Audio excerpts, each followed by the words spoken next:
नमस्कार, स्वागत है आप सभी का हमारे चैनल में। हम सुन रहे हैं आशुतोष गर्ग जी द्वारा लिखित पुस्तक जिसका नाम है अश्वत्थामा, महाभारत का शापित योद्धा। हम इस पुस्तक का भाग 25 पढ़ना आरंभ किए थे, तो चलिए उसी को आगे पढ़ते हैं। मैंने और कृपाचार्य ने दुर्योधन को शिविर में ले जाना चाहा, किंतु उसने मना कर दिया। वह बोला, मैं एक योद्धा हूँ और मैं योद्धा की भांति रणभूमि में प्राण त्याग कर अपनी कीर्ति को कलंकित होने से बचा सकूंगा। अश्वत्थामा, मुझे खुशी है कि तुम अभी जीवित हो। तुम अवश्य सबको बताना कि दुर्योधन युद्ध में पीठ दिखाकर नहीं भागा और ना ही उसने किसी दुर्बल से युद्ध करना स्वीकार किया। तुम यह भी कहना कि भीमसेन ने नियमों के विरुद्ध प्रहार करके दुर्योधन को मारा है। मेरे साथ छल हुआ है अश्वत्थामा, मेरे साथ छल हुआ है। यह कहकर दुर्योधन सिसकने लगा। उसका चेहरा मिट्टी से सना हुआ था। 11 अक्षौहिणी सेना का स्वामी समर भूमि में धूल धूसरित अकेला, घायल और असहाय पड़ा प्राण त्याग रहा था। अंतिम श्वास लेने से पूर्व दुर्योधन ने कृपाचार्य से कहकर जल का कलश मंगवाया और अपने सामने जल से मेरा अभिषेक कर मुझे कौरव सेना का अगला सेनापति नियुक्त कर दिया। सेनापति? किसका सेनापति? अब सेना ही कहाँ शेष थी। काल की गति सचमुच बहुत सूक्ष्म है। मुझे अपने पिता की मृत्यु का समाचार सुनकर भी उतना दुख नहीं हुआ था जितनी दुर्योधन की दशा देखकर पीड़ा महसूस हो रही थी। मैं सचमुच क्रोध से भरा हुआ था। इसका एक कारण यह था कि मैं अब कौरवों का सेनापति था। दुर्योधन ने अपने अंत समय में जो विश्वास मुझ पर किया, मुझे उसकी रक्षा करनी थी। मेरे लिए युद्ध अभी शेष था। दुर्योधन को रणभूमि में तड़पता छोड़कर आगे बढ़ने के अतिरिक्त कोई विकल्प नहीं था। हम तीनों, मैं, कृपाचार्य और कृतवर्मा, रणभूमि से काफी दूर निकल आए। आगे चलकर तरह तरह के वृक्ष व लताओं से भरा एक वन था। हमने चारों ओर दृष्टि घुमाई तो एक विशाल वटवृक्ष दिखाई दिया। संध्या हो चुकी थी और अंधकार हो चला था। हमने रात वहीं बिताने का निश्चय किया। अत्यधिक थकान के कारण कृपाचार्य और कृतवर्मा को नींद आ गई।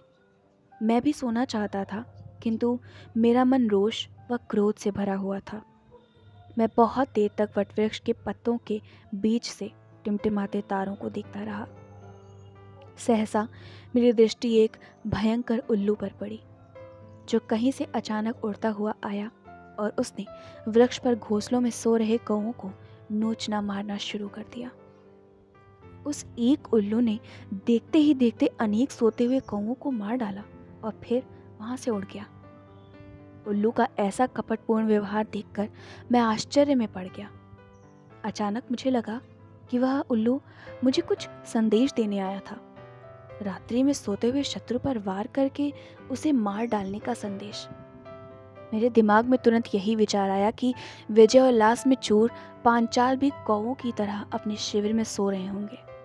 उन्हें मारने का यही उपयुक्त समय है। उस उल्लू की भांति क्यों न मैं भी रात में शिविर में घुसकर सोते हुए पांचालों को यमलोक पहुंचा दूं। मेरा मन प्रतिशोध की अग्नि से इतना संतप्त था कि धर्म और अधर्म के बीच का भेद मेरे लिए समाप्त हो गया। मैंने बहुत सोच विचार करके मामा कृपाचार्य को जगाया। मामा जी उठिए, मेरा मन बहुत बेचैन है और मुझे नींद नहीं आ रही है। क्या हुआ अश्वत्थ? कृपाचार्य ने घबराकर पूछा। क्या तुम्हें किसी जंगली पशु की आवाज आ रही है? नहीं मामा जी, मैंने कहा। एक पशु तो क्या, इस समय जंगल के सभी पशु भी यहाँ आ जाएं तो मैं उनके लिए अकेला ही पर्याप्त हूँ। मैंने आपको किसी और कारण से जगाया है। क्या बात है, तुम इतने परेशान क्यों हो? इसके बाद मैंने कृपाचार्य को उल्लू और कौवों वाली घटना बताई और यह भी बताया कि उससे प्रेरणा लेकर किसी तरह मेरे मन में सोते हुए शत्रुओं को मार डालने का विचार आया था।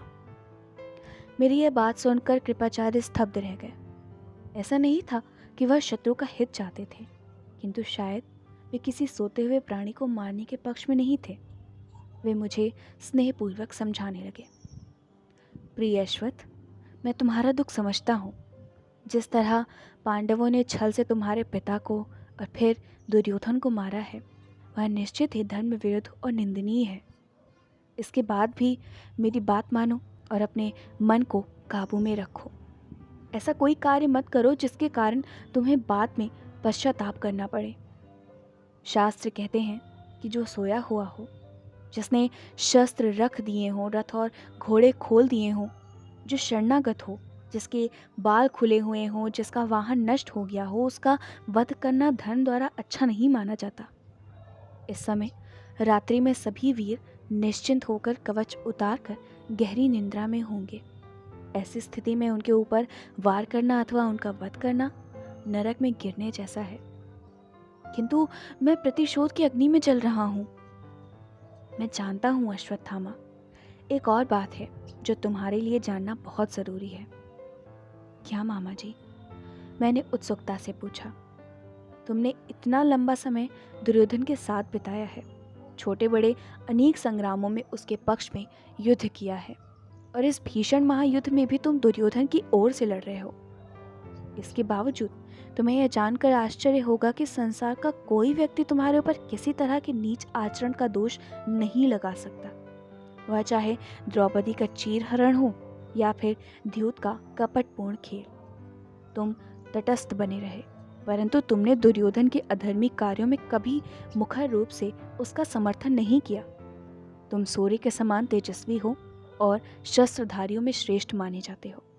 मैं नहीं चाहता कि तुम उन्मादवश कोई ऐसा कार्य कर बैठो जिससे तुम्हारी कीर्ति कलंकित हो जाए। इसलिए मेरी सलाह मानो और अपने मन से इस पापपूर्ण विचार को त्याग दो।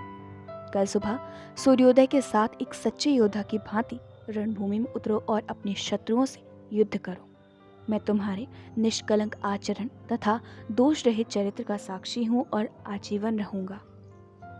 कृपाचार्य मेरे मामा थे, किंतु उन्होंने मेरी प्रशंसा में इतना कुछ पहली बार कहा था। उनकी बातें सुनकर मैं एक पल के लिए भाव विह्वल हो गया और मुझे सचमुच लगा कि सोते हुए शत्रुओं को मारना उचित नहीं होगा। परंतु उस महायुद्ध के नृशंस नरसंहार ने मुझे क्रूर और निष्ठुर बना दिया था। मैंने कुछ देर विचारने के बाद कहा, मामा जी, आप जो कुछ कह रहे हैं वह निस्संदेह ठीक है, परंतु आप जिस धर्म और मर्यादा के पालन की बात कर रहे हैं उसे तो पहले ही पांडवों ने छिन्न भिन्न कर दिया है। भीष्म पितामह को अर्जुन ने शिखंडी की ओट लेकर मारा। धृष्टद्युम्न ने सबके सामने मेरे शस्त्रहीन पिता का वध कर दिया। इसी तरह असहाय अवस्था में महारथी कर्ण को भी अर्जुन ने मार डाला। यही नहीं, राजकुमार दुर्योधन जैसे वीर योद्धा को भीम ने गदा युद्ध के नियमों की अनदेखी कर अधर्म पूर्वक मार गिराया। हमारे अधिकतर योद्धा इसी प्रकार पांडवों के हाथों छल पूर्वक मारे गए। मैं अपने मित्रों एवं संबंधियों के कपटपूर्ण वध को इतनी सरलता से कैसे भुला दूं? इसलिए अब मुझे भले ही अगले जन्म में कीट पतंगों की योनि मिले अथवा मुझे अपने कर्मों का कुछ भी प्रायश्चित करना पड़े, किंतु मैंने यह निर्णय ले लिया है कि मैं अपने पिता के हत्यारों को रात में सोते समय ही मारूंगा। मैं अपने प्रतिशोध के लिए अब और प्रतीक्षा नहीं कर सकता। ऐसे में आप ही बताइए कि मुझे नींद कैसे आ सकती है। मामा जी, मैं ये प्रण करता हूँ कि आज की रात मेरे शत्रुओं की अंतिम रात होगी। जीवन मरण और हानि लाभ की तरह यश और अपयश भी विधि के हाथ होता है। जिस तरह अंत समय निकट आने पर व्यक्ति काल का ग्रास बनने के लिए स्वयं चढ़कर काल के मोह तक पहुंच जाता है, उसी तरह जब अपयश मिलने का समय आता है तो मनुष्य की बुद्धि भ्रष्ट हो जाती है और उसे अपने शुभ चिंतक भी विरोधी नजर आने लगते हैं। मेरे साथ भी ऐसा ही हुआ। मुझे अपने मामा का सुझाव उचित तो लगा, किंतु मेरे प्रारब्ध ने मुझे उस सदाचारी सुझाव का पालन नहीं करने दिया।